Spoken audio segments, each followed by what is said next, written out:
I'm Gia Mason, and this is my oral presentation for our Drama 70 course. The film is an art form. The movie I've chosen to discuss is The Night of the Hunter by Charles Laughton.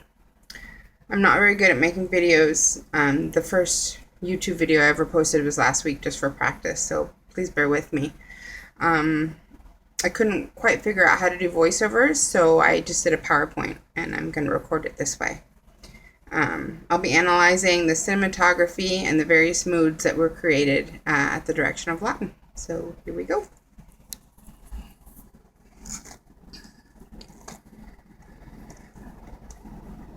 In this first slide, we see, of course, the title of the film, The Night of the Hunter.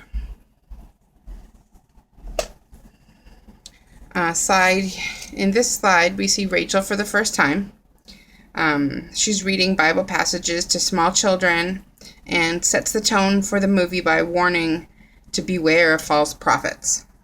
Her image is floating in the stars, giving the shot a dreamy, surreal type feel. You get the feeling that she's kind, but you aren't sure if you'll encounter her further in the film or not. Here we see the infamous Reverend Harry Powell. The tattoos of love and hate on his knuckles are prominently displayed, making them hard to ignore. You get the feeling that he may be a wolf in sheep's clothing, but you aren't really sure. Perhaps he's just misunderstood. Surely a reformed reverend could be trusted. Here we have slide 4, and it's an ominous shot of Reverend Powell. His dark, heavy shadow gives us a feeling of foreboding and sinister intent. His position at the top of the stairs is one of dominance and strength. We can genuinely begin to fear for the children at this point. Here's another ominous shot of Reverend Powell. This one gave me the feeling of being stalked. It's almost as if his true character can't be concealed when the sun goes down. The only light source is that of the moon and the street lamp. The horizon in the background, again, gives off that dreamy effect, and the almost cheesy placement of everything is classic Laughton. This slide is very emotional and telling. The torches give off the feeling of fire and brimstone, while at the same time they seem to persecute Willa as she confesses to her so-called sins to the church congregation.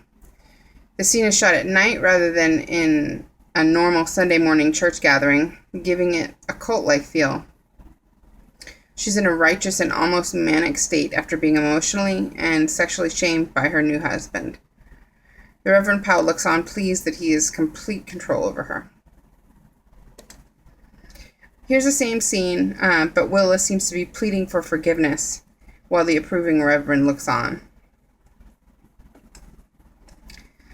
Willa is almost entranced here, lying in her bed after telling the Reverend that she overheard him speaking to Pearl about where the money was hidden. Her arms crossed over her chest and the way her body is positioned make it seem as if she's already in her coffin.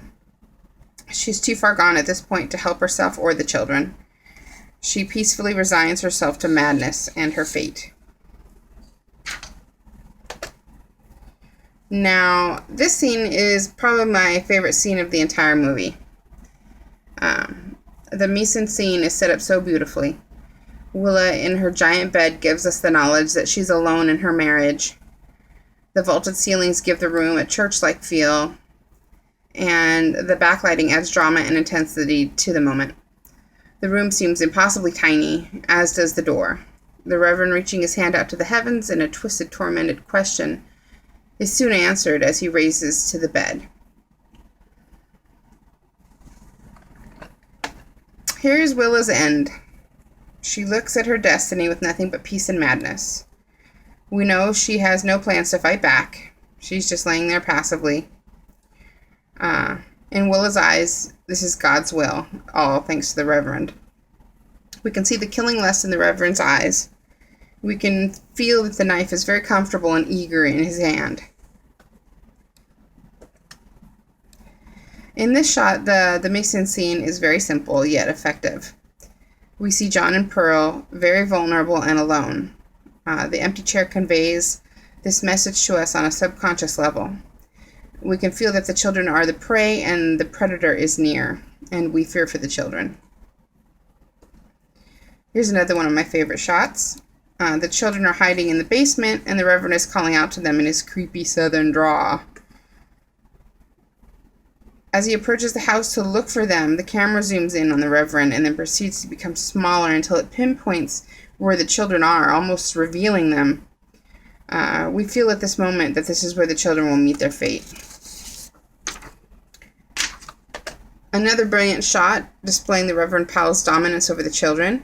He's at the top of the stairs, looming over them. They're alone in the basement, with him leaving us to feel their isolation, their vulnerability.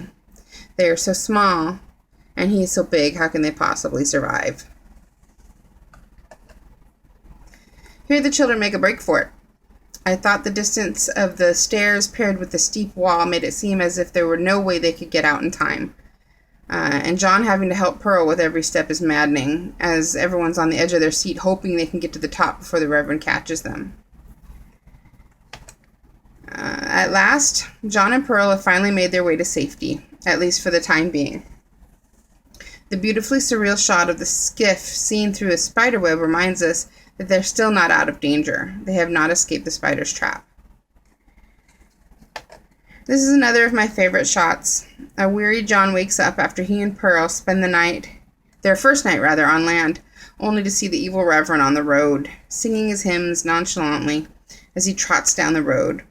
He doesn't seem to be in a hurry, which gives us the feeling that no matter how hard the children try, they cannot escape from him.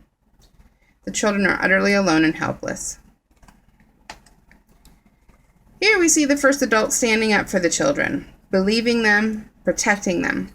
Brave Rachel stands her ground, and we see for the first time that Reverend Powell is vulnerable himself. We feel grateful to Rachel. We hope that she is their salvation.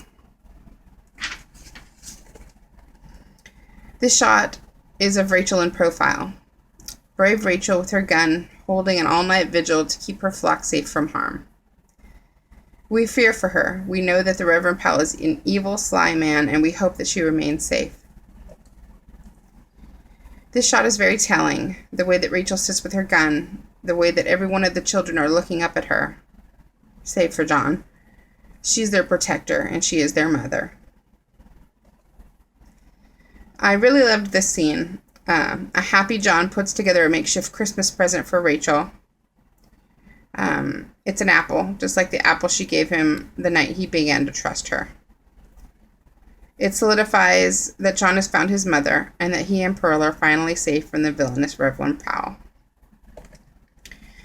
And the look on Rachel's face in this last scene says it all. She reminds us that children abide. They persevere and live on, no matter what life throws at them. Her face is kind but saddened in knowing that there are so many more out there that need her help, that need her to be their mother. And in this last slide, I wanted to show a couple of fun pictures that I found of Charles Laughton actually directing on the set of the film. I especially enjoyed the shot of Pearl sitting in his lap, as we were told that he was not very fond of children. Well, that was my presentation. I hope you liked it. Good luck in class, and I will see you on the discussion board.